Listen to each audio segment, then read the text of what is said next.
Good morning and welcome back to Small Talk with Mark S. Lee, brought to you by Domino's.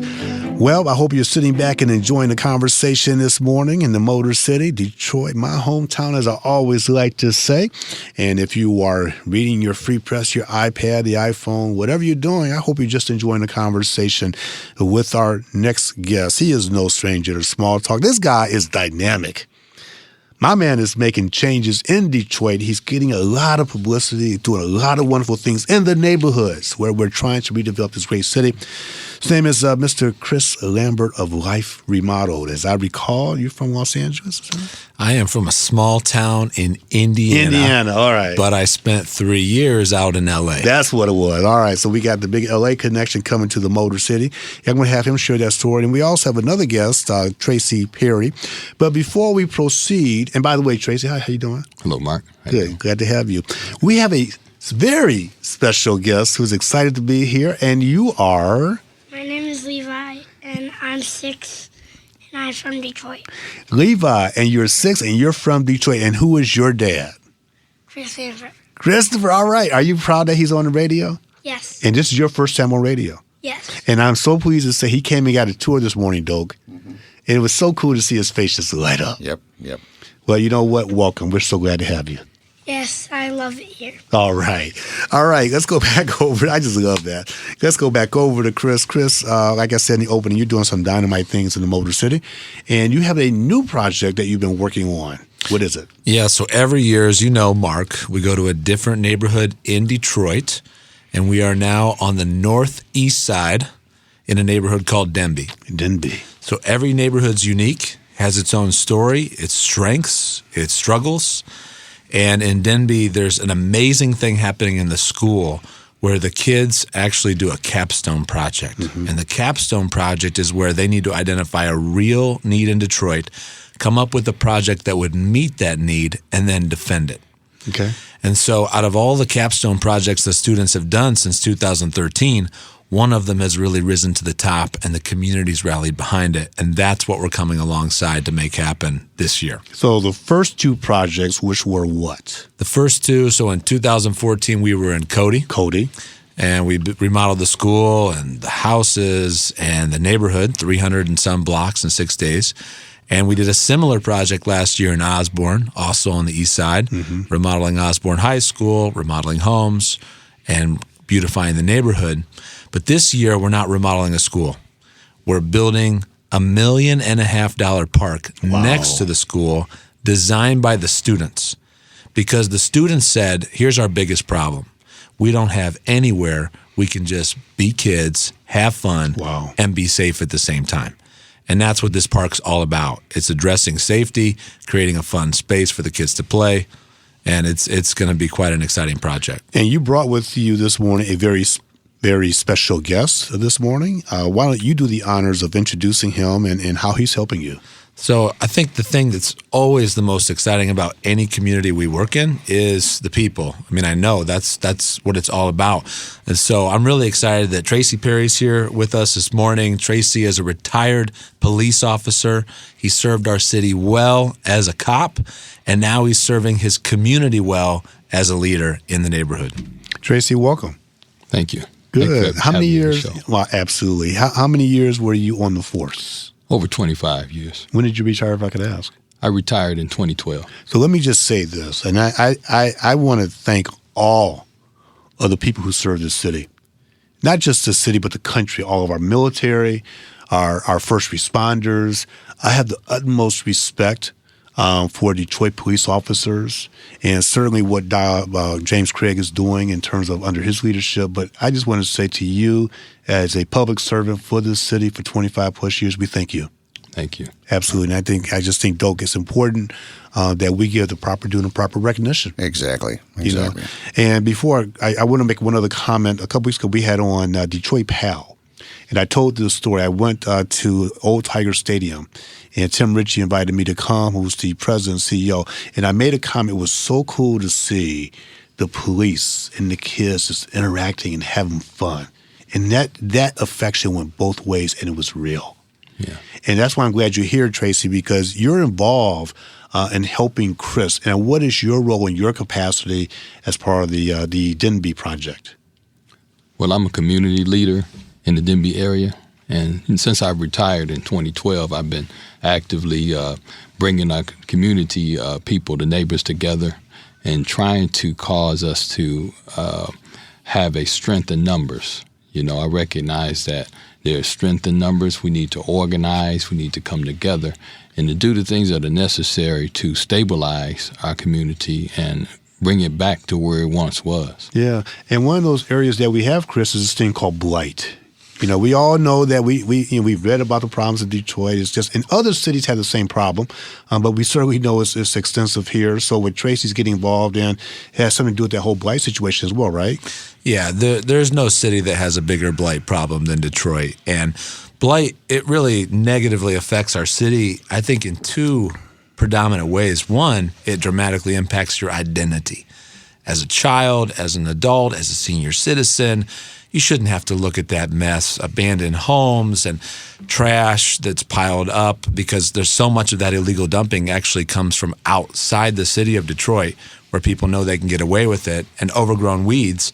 But the second thing it does is it dramatically impacts safety. Yeah. So that tall grass, the overgrown brush, all of that stuff affects line of sight issues where you don't know what or who is around the corner. Or you've got these abandoned houses where I'm talking one family in some blocks is the only family living on the block. And so these homes that are open are havens for criminal activity, drug use, human trafficking, prostitution. They need to be boarded up or knocked down, and that's what blight removal is all about, increasing safety. And so in the other communities, Osborne, and what's the other one? Cody.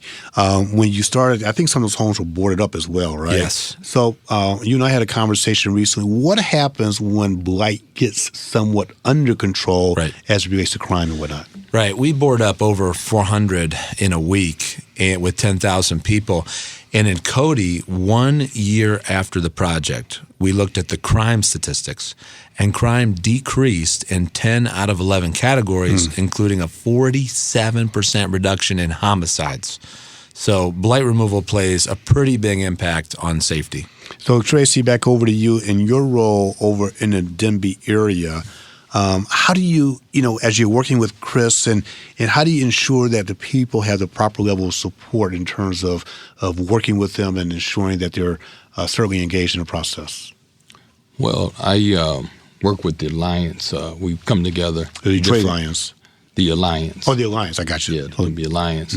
And we come together to try to bring the other block clubs, associations, different community groups to bring our resources together so that we can get more done. We recognize that, trying to cover more area, that we need to have more of a cohesiveness so that we can accomplish more. So you're working the Alliance, so you're talking about community engagement. Yes. And that is so important. I mean, I grew up in Detroit, and as all my listeners know, and I tell the stories of the days I used to be able to go in Northwest, I used to go to Cheyenne Park, and then I used to go to Bobian, and we used to just, I played Northwest Detroit Little League and just different things. And you never gave it a second thought. Right. You just got on your bike and you rode a few blocks and you hung out at the park all day. Right.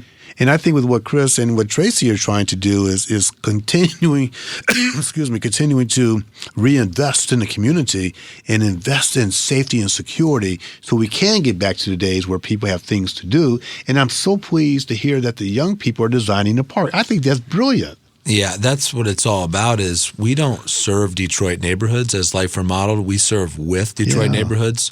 So it's all about what is the vision of the kids? What is the vision of the community leaders?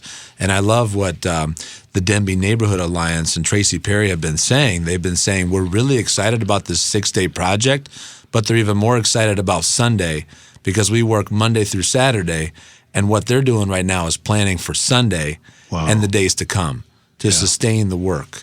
So that's why we chose this neighborhood, because there's a foundation for sustainability through this great leadership like Tracy Perry, who you're hearing from today. When is that project going to kick off? It is the very first week of August. All right. The 1st through the 6th. And we need everybody. That lady from Houston who called in earlier, we need her as well. Yeah. Yeah, I mean, and you don't just need the 1 million people in Detroit. You need the 5 million people in the metropolitan area and people across the country. Especially, what's interesting? This show that we do air, it is streamed across the country.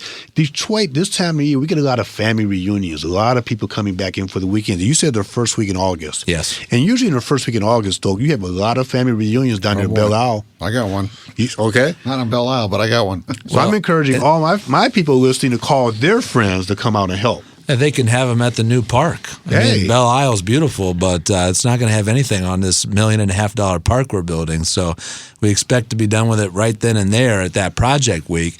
But we need all hands on deck, and we've actually got people coming from Maine who are committed now, Connecticut, Houston, literally. So it's pretty awesome to see people around the nation loving on Detroit. And you and I had a conversation about the entrepreneurs. Yes. And small businesses. Are a lot of those individuals getting engaged in this project as well? There's a lot of entrepreneurs and small businesses from the city, from the suburbs. People are uniting and all investing their time, talents, and treasures in Denby. Hey, Levi, can I ask you a question? Yeah. Are you going to be helping out? Yes. Oh, really? You going to be out there too? helped out a lot. You're going to be helping out a lot? You going to tell all your friends about it? Yeah. Where do you go to school? Can I ask you? I go to school at Randolph Elementary. Well, okay. And how many students are there? Do you know any idea? A couple hundred? I have like 22. Oh, okay. Okay. Well, 22. And so hopefully all those friends would help out, right?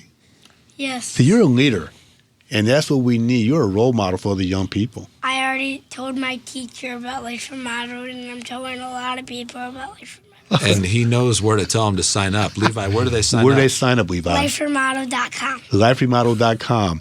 And our coach, he is adorable. He's a keeper. Yeah. Oh my gosh, Tracy, I'm gonna. We have a couple of minutes remaining, about a minute and a half or so. From your standpoint, what do you want to tell people? What exactly do you want to tell them in 30 seconds? Before I go back to Chris. 30 seconds. Well, I want to say that dealing with blight is the like a lower level of dealing with crime. You fight blight, you fight crime. What we have done, what we have attempted to do as a community is we try to come to a higher level of even dealing with crime, where not only we fought it at the blight level, that we have come up with a concept to fight it at a higher level with cameras. Okay. We have come up with a network of cameras where we are actually helping the police, because we know about the low response time. We know about the manpower issue with the police department. So we have come up with a camera concept where we capture people on camera committing crimes in our area. We take the footage to the police department, walk it through the detectives all the way down to the prosecutor, and we get a warrant signed. So taking back the streets is what we got to do. Yeah. And Chris, in closing, your final comments. Well, my final comments are Mark Lee is the man, and I'm so honored to be with him again. I love that you love Detroit. You not only grew up in the city, but you're committed forever, and I'm so glad that is the way so many of us feel about our great city of Detroit. My pleasure. I just represent many, and I just want to take the time to thank Levi and Chris Lambert and Tracy Perry for coming in this morning and sharing the great things. Go out and sign up and make this a very successful restoration project in the Denby neighborhood. I wish you much continued success. Thank you, Mark. My pleasure.